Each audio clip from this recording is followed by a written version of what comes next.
માનો પ્રેમ. માનો પ્રેમ એ દુનિયામાં સર્વોપરી ગણવામાં આવે છે. માના પ્રેમની તુલના કરવી એ શક્ય નથી. જીવનમાં પહેલી નજરનો પ્રેમ તો ખરા જ, પણ જ્યારે એક બાળક અસ્તિત્વમાં ના આવ્યું હોય, દુનિયામાં ના આવ્યું હોય અને માતાના ગર્ભમાં હોય, જેનાથી માતા સંપૂર્ણપણે અજાણ હોય, તેમ છતાં તેને પ્રેમ કરે તે માં. શું થશે કે તમારા ઘરમાં એક બાળક જન્મે અને થોડાક મહિના બાદ તેને તમારાથી દૂર કરી દેવામાં આવે. દૂર એવી રીતે કરવામાં આવે કે તમે એને મળી પણ ન શકો. ધીમે ધીમે સમય જતાં એ બાળક તમારા અસ્તિત્વને ભૂલવા લાગે. કેવું લાગશે? મરવા સમાન લાગશે. દુનિયામાં પોતાનું હોવું એ પણ ખટકવા લાગશે. માતા પિતાને એક એક શ્વાસ લેવો ભારી પડી જશે. પણ આજે આટલી ભાવનાત્મક વાતો શા માટે? કારણ છે બાળકી અરીહા. નમસ્કાર, હું મંથનને સ્વાગત છે તમારું બેનિફિટ ન્યૂઝમાં. જર્મન ચાન્સેલર ફ્રેડરિક મેર્ઝની 12 અને 13 જાન્યુઆરીના રોજ અમદાવાદના ભારતની પ્રથમ સત્તાવાર મુલાકાત લેવા આવ્યા છે. સાથે આપણા દેશના વડાપ્રધાન નરેન્દ્ર મોદી પતંગ મહોત્સવમાં પણ સામેલ થવાના છે. ગુજરાત અને અમદાવાદમાં ચારે તરફ ખુશીનો માહોલ છે અને જર્મનીથી આવતા આપણા દેશના મહેમાન માટે જોરશોરથી તૈયારીઓ શરૂ છે. પણ છેલ્લા 4 વર્ષથી પોતાની માતાથી દૂર રહેતી નાની બાળકી અરીહા, તેના પરિવારજનોની આ છેલ્લી આસ છે કે ક્યાંક તેમની બાળકી તેમને પરત મળી જાય.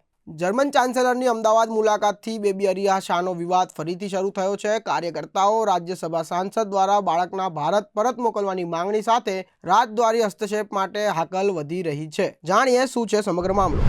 અરીહા શાહ એ ધારા અને ભાવેશ શાહની પુત્રી છે, જે ગુજરાતી મૂળના ભારતીય નાગરિકો છે, જેઓ કામ માટે જર્મની ગયા હતા. જર્મનીની એક હોસ્પિટલમાં અરીહાના માતા પિતા સામે દુર્વ્યવહારની શંકા ઉઠાવવામાં આવ્યા બાદ સપ્ટેમ્બર 2021માં અરીહાને પાલક સંભાળમાં લઈ જવામાં આવ્યા હતા, એટલે કે ફોસ્ટર હોમ. ત્યારબાદની તબીબી સમીક્ષાઓમાં નુકસાનના કોઈ પુરાવા મળ્યા ન હોવાથી કોર્ટ દ્વારા પણ નિયુક્ત મનોવૈજ્ઞાનિકે પાછળથી માતા પિતાની કસ્ટડી પુનઃસ્થાપિત કરવાની ભલામણ કરી હતી. આમ છતાં જર્મન સત્તાવાળાઓએ જર્મનીમાં માતા પિતાના અધિકારો સમાપ્ત કરવા અને બાળકને દત્તક લેવાના પ્રયાસો ચાલુ રાખ્યો છે. છેલ્લા 4 વર્ષથી એક પરિવાર પોતાની બાળકીને પરત લાવવા અસંખ્ય પ્રયાસ કરી ચૂક્યું છે, પણ હાલ સુધી કોઈ પરિણામ મળ્યું નથી. સમગ્ર મામલે CPIMના રાજ્યસભાના સાંસદ જોન બ્રિટાસે વિદેશ મંત્રી S જયશંકરને પત્ર લખીને દિલ્હીને જર્મન ચાન્સેલરની મુલાકાતનો લાભ લેવા વિનંતી કરી છે, જેથી બેબી અરીહા શાહને સ્વદેશ પરત મોકલી શકાય. જે 4.5 વર્ષથી વધુ સમય જર્મનીમાં પાલક સંભાળમાં છે, તેમના પત્રમાં બ્રિટાસે નિર્દેશ કર્યો હતો કે અરીહા, જે હવે લગભગ 5 વર્ષની છે, ફેબ્રુઆરી 2022માં તેના માતા પિતા સામેના તમામ ગુનાહિત આરોપો બંધ હોવા છતાં જર્મન ચાઇલ્ડ સર્વિસીસની કસ્ટડીમાં છે. સાંસદ બ્રિટાસે અરીહાની ભાવનાત્મક નબળાઈ પર પણ પ્રકાશ પાડ્યો હતો. નોંધ્યું હતું કે તેણીએ 5 પાલક ગૃહોમાં ખસેડવામાં આવી છે, જેનાથી તેની સ્થિરતા વંચિત રહી છે. આ મામલે રાજ્યસભાના સાંસદ શક્તિસિંહ ગોહિલે પણ આ મુદ્દે પ્રશ્નો ઉઠાવ્યા છે. मैं एक बड़े गंभीर मसले पे आपके जरिए सदन का और सरकार का ध्यान आकर्षित करना चाहता हूँ. हमारे भारतीय लोग इंडियन सिटीजन बाहर काम करने के लिए जाते हैं. उनके बच्चों को बिना किसी वाजिब कारण के उठा के फॉस्टर केयर में डाल दिया जाता है और ये वहां ना हमारी मदद मिलती है और वो बच्चे वहीं पे रहते हैं.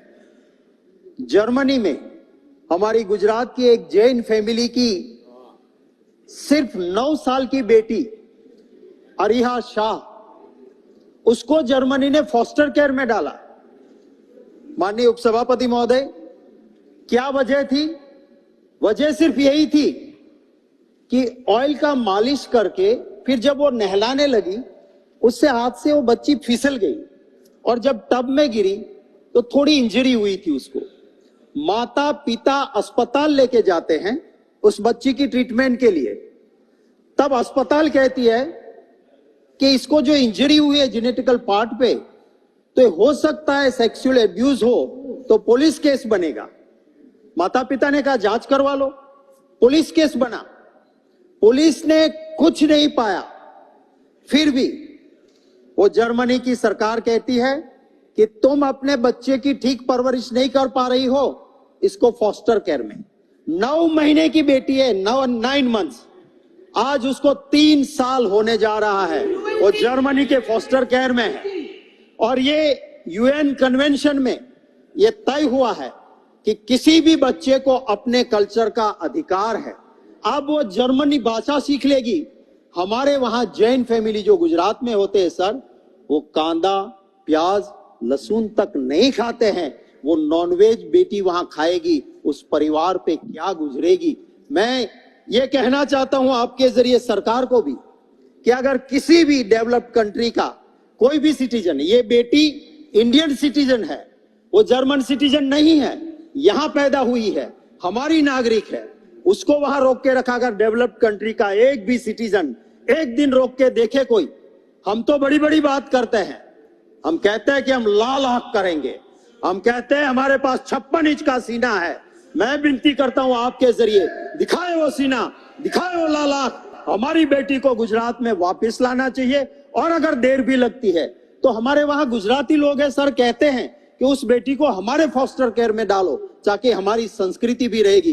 कम से कम इतना तो सरकार करवा सकती है कि वहां की सरकार को मजबूर करे कि गुजराती लोग क्या केयर करेंगे, उस गुजराती फॉस्टर केयर में उस बच्ची को रखना चाहिए, ना कि उस जर्मन के फॉस्टर केयर में जहां उसको बर्लिन से भी आगे ले गए हैं।